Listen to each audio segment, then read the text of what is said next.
Alright, it's your boy Yohan, and we talking about this dude from this weird anime, the Aristocrat. It's otherworldly adventure or something like that. Yeah, and we're gonna start off where this man dies.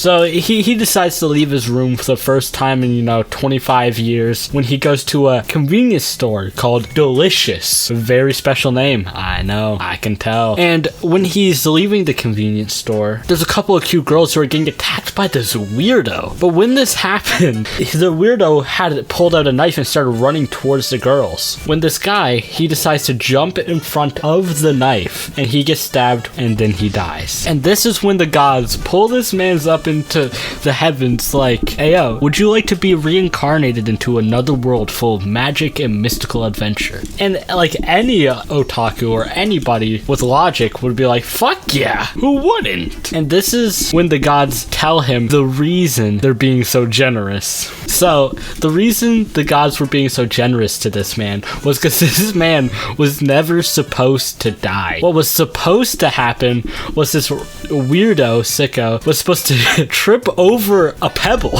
and then have a bunch of big burly men jump on top of it. So that's why the gods had reincarnated this man, alright? And this dude, he was kind of tilted, but he's like, at least I died saving a couple of cute ass girls, and I'd be okay with that too. If I got murked saving a couple of cute girls, I mean, I wouldn't complain, alright? That's one hell of a way to get murked. But, so we're gonna go to what the gods did to this man in his next life, okay? The gods, they felt too bad to a point where they kind of did him dirty because they made this man so powerful, okay? They gave every single one of the gods blessings to this guy, which had never happened, and every single one of his stats were through the roof. Bro was like 3 fighting a red dragon, which is one of the strongest monsters. Bro was way too powerful thanks to these dumbass gods. But then he's headed to the royal capital with his father at one point. This is like a 5-year time skip or some shit. And this man accidentally saves the king's daughter and the duke's daughter. And now they both want to marry this man. This man gets disrespected around every corner. So if he does anything they don't like, they're like, oh yeah, take me on a date. Do this, do that. Sit on your knees right now. Pout about what you've done. And this man just has it rough. But it gets even better. This man, he finally arrives to the royal capital. Can you guess what happens?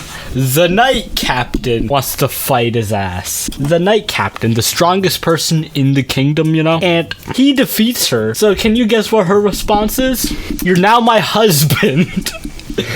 She wanted this man to marry her so bad because he's the only person to beat her in a fight. Alright? The only person. But bro, if that's all it took, dang, bro, just get good. I don't know what else to say about that. Why is that your reaction when you get beat by a kid? And this is the part that makes me uncomfortable about that situation. She's an elf who looks like they'd be like their mid-20s if they were human. So how old would that make like an elf? Probably like a good 80 years old. So I don't know how to feel about it. But thankfully, the protagonist is actually like 30 years old. So it's okay. It's completely legal, thank God. Thank God the protagonist was reincarnated. Ooh, this ain't no jobless reincarnation shit, thank God. Oh, that was so weird. And so after this man gets done dirty by the elf captain being forced to be her fiance, he decides, I'm bored. Let me become a rookie adventurer like my teachers. Oh yeah, I forgot to mention that. He was taught by like 2 girl adventurers who are like ranked B or something. And like by day 1, he had already outpowered both of them in skill and everything. So that's why I didn't really mention them until now. Anyways, he decides, hey, I'm gonna go be an adventurer. He goes in, he registers, he doesn't actually put in the fact that he's a noble, so then he's just treated like a normal person. He ends up completing his mission in such an exponentially insane way that they didn't believe that he actually did it, and they were calling him out on it and everything. And he was about to get in trouble before the captain of the Adventurers Guild pulls up. Can you guess who the captain of the Adventurers Guild is? You're right, it's the Knight Captain's brother. What is this? this? I don't even get what this anime is anymore. Anyways, the Knight Captain lets him get away with it. Then he goes to the Royal Academy where he meets up with the homie, saves her from a bullying noble, blah blah blah. Nobody gives a shit. The next episode, training. This is the most disrespectful thing I think you could do to train someone, okay? So the gods, they hit up the hero that used to be alive. They're like, hey yo, I'm gonna need you to take this guy, train him up so he can fight the god of games who became evil, blah blah blah. You fought him before, you know all about it. And the hero's like, okay. And this is when we find out the hero who had founded the kingdom is technically still alive. What happened to the hero is basically the hero became a god of creation. I don't fucking know. Don't ask me. Shit happens in this for some reason or another. And apparently he had gone on adventures with this guy's parents. But like not his parents in the noble world, like his real life parents. When they went missing during his childhood, they were dragged to that world where they became heroes with that guy, but they died stopping the god of joy. Nobody cares about that though. Now let's get to the training part. This dude disrespects this man to train. He leaves this man on a beach, weak to the well, not particularly weak, but like not particularly OP against the monsters in the forest, and he has to climb up a giant mountain to get to the house that this god of creation is living in. So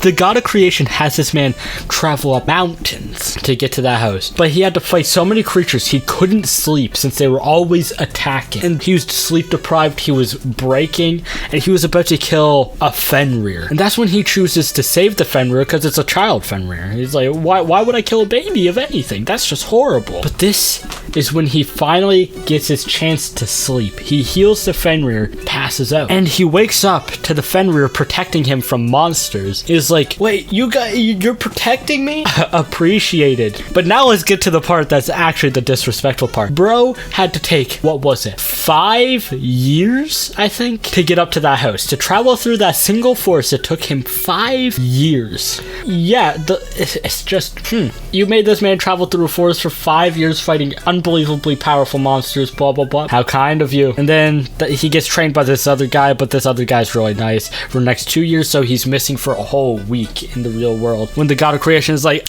adios amigo, time to go home, motherfucker. And so he goes home, and that the princess, the knight captain, the duke's daughter, they're all like, oh my god, you're still alive. I don't know what the fuck that voice was, but it's my impersonation of them. I just don't like them. They annoyed me so much. Then after that, I mean, I'll leave the ending for your guys' watch. I don't want to spoil everything.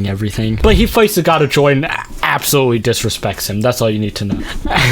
Anyways, the editing of this video was done by my homeboy Maru, and yeah, don't forget to leave a like and subscribe, and don't forget to subscribe to him, and I'll see you all next time. Adios.